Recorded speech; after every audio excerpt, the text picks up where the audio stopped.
¿Qué tal, chicos? ¿Cómo están? El día de hoy vamos a continuar hablando sobre los movimientos sociales y vamos a ver algunos elementos que comprenden esta ecuación para lograr un movimiento social. ¿Qué cosa los determina? ¿Cuál es su principal detonante?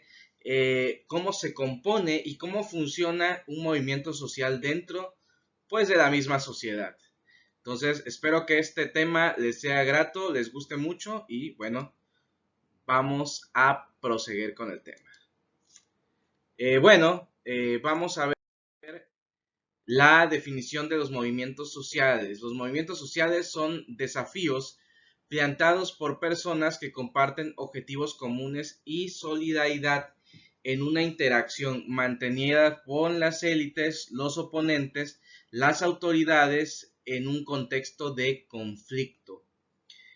Si no hubiera conflicto, pues no habría movimiento social. Y este es el principal detonante de un movimiento social, un conflicto. Si no existe este conflicto, pues no hay necesidad de hacer un movimiento social. Estamos hablando de que la sociedad viviría en un estado de armonía, en un estado en que todos están conformes. Pero desde el momento en que alguien o un elemento no está conforme y no está integrándose a la sociedad, porque han sido violentados sus derechos, porque no tiene las mismas condiciones laborales, porque ha sufrido discriminación o algún tipo de acoso, pues bueno, es entonces cuando entra en vigor esta ecuación para llevar a cabo un movimiento social. Eh, y generalmente las personas que se manifiestan dentro de los movimientos sociales son personas con un objetivo en común, ya sea que ellos directamente sean los afectados o son personas que son afines a las afectaciones que han sufrido otras personas. Es decir, puede ser que a lo mejor tú como hombre no haya sufrido alguna discriminación laboral, como sí puede haber ocurrido tal vez en el caso de una mujer, pero a lo mejor eres afín a los movimientos feministas y eso no necesariamente te afecta directamente a ti, sino que apoyas un movimiento social, incluso formas parte de ese movimiento social sin que tú te veas afectado. Y por otro lado, siempre la oposición podría ser las élites, los oponentes y autoridades. Cabe mencionar que el objetivo de un movimiento social es la transformación, la igualdad y que ese conflicto que se ha venido dando con todas estas manifestaciones pues se revierta, y si no se revierte, por lo menos que haya una equidad en cuanto a los problemas que se están presentando. Entonces, un movimiento social se define por tres principios: la identidad del movimiento, el adversario del movimiento y el modelo social que persigue el movimiento. Es decir, primero, vamos a hablar de estos tres componentes.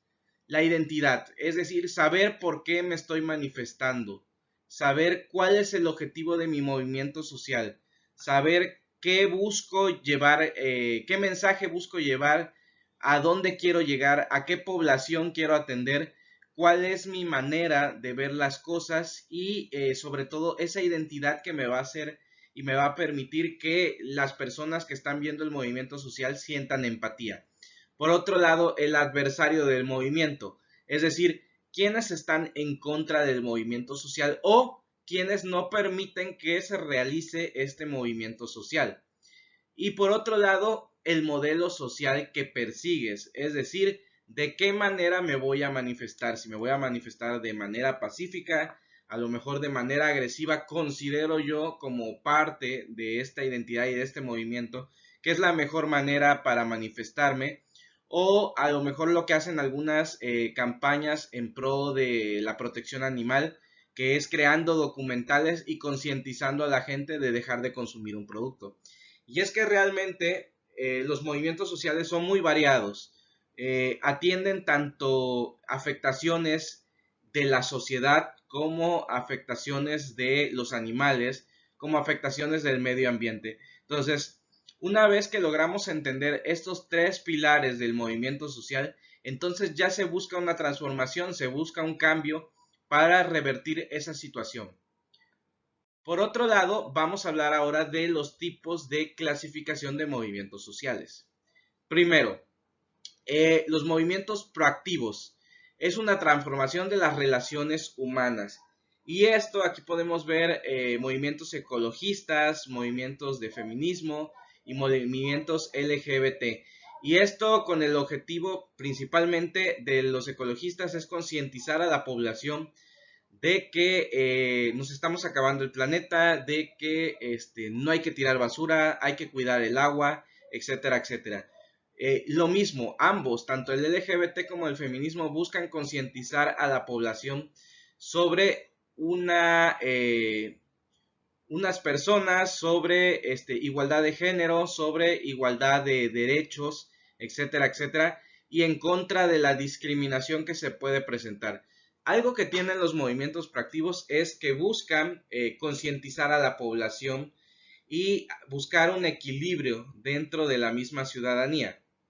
Los movimientos reactivos: resistencia en nombre de la nación, la etnia, la localidad, etc. Fundamentalismo, nacionalismo, etnicidad. Aquí podemos, por ejemplo, manifestar o mostrar algunos movimientos que se han venido dando a lo largo de la historia, donde lo que se busca es cambiar un sistema y una ideología. Desde la manera en que veíamos, por ejemplo, en Francia, en el siglo XVIII, cómo estaba muy aunado el conservadurismo, hasta cuando la población francesa empezó a cambiar la manera de pensar debido a varios filósofos como Augusto Comte, como René Descartes, que empezaron a crear ideas de la manera en que las personas se podían concebir el conocimiento, y cómo lo podían obtener y tener una manera distinta de pensar. Lo mismo pasa con las etnias, ¿no? Esta igualdad de género también busca concientizar a la población. Por otro lado, vamos a ver los movimientos sociales revolucionarios. Estrategias de enfrentamiento y construcción de nuevos espacios de poder. Cambio desde fuera. Les pongo un ejemplo de esto. Pues bueno, la Revolución Francesa, la Revolución Industrial, también una transformación desde adentro hacia afuera. Los movimientos que se llevaron en 1810 con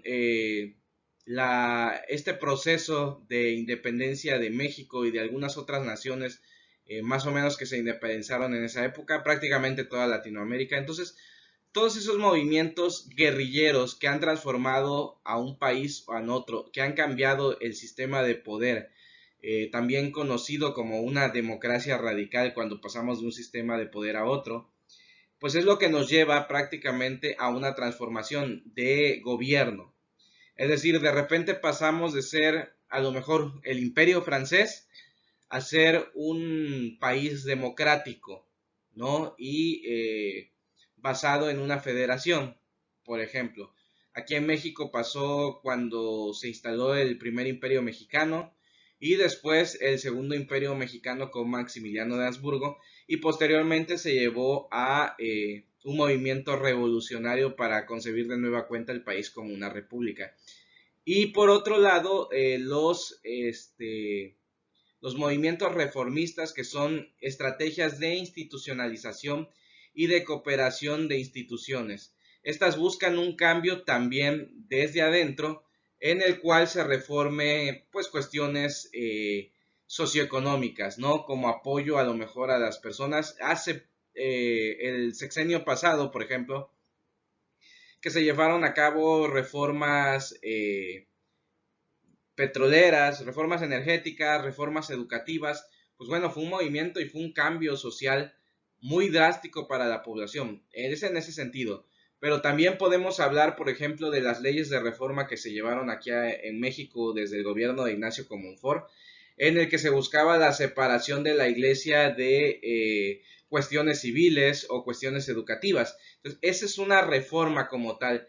Y bueno, estos son los 4 tipos de movimientos sociales. Y a continuación pues vamos a seguir con los elementos que conforman los movimientos sociales. Bueno, ya hablábamos de la insatisfacción, del conflicto y estos elementos que interactúan entre sí. La identidad con el adversario. Nosotros tenemos la identidad y el adversario va a ser el némesis o la contraparte de lo que nosotros estamos buscando. Si buscamos igualdad de género, a lo mejor las empresas o el mismo gobierno pueden ser el adversario para que no se posibilite la identidad a lo mejor a las mujeres. Y les pongo un ejemplo muy claro de este. Si nos vamos a la religión islámica, que las mujeres no pueden trabajar o no se les permite trabajar y no se les permite salir a la calle vestidas como ellas quisieran, pues bueno, si hicieran un movimiento social para que esto acabara, ese movimiento social tendría una identidad en que buscaría la apertura para que las mujeres estudiaran o para que vistieran como ellas quisieran. ¿Y quiénes serían su principal adversario? Bueno, la religión islámica que no te lo permite. Y el mismo gobierno que es un gobierno teocrático, muy aunado a la religión que tampoco te permite pues que puedas vestir de la manera que tú gustas. Entonces, esto lleva a formas de acción y a oposición por parte de cierto sector de la sociedad. Y bueno, esto también se conoce como un modelo social, es decir, tanto el movimiento social como la resistencia. Y esto crea un sentimiento compartido de identidad colectiva siempre y cuando el movimiento social sea llevado de buena manera. Es decir, cuando un movimiento social invade o se manifiesta de una manera que a un sector de la población no le parece, pues lo que va a ocasionar es que va a dividir la opinión pública y va a provocar que la población en general no se sienta identificada con el movimiento social. Y esto lo vemos también en el feminismo, cuando muchas veces se violentan no sé, tiendas de comercio o monumentos, pues es algo que a lo mejor a un sector de la población no le causa gracia y por lo tanto no se identifica tanto con el movimiento. Bueno, hasta aquí el día de hoy, espero que les haya gustado mucho el tema. Cualquier duda que tengan en relación a los componentes y elementos que conforman el movimiento social, lo pueden dejar acá abajo en los comentarios y en cuanto yo lo vea, pues les contestaré. Y bueno, espero que les haya gustado el tema del día de hoy. Nos vemos en otra sesión. Bonito día.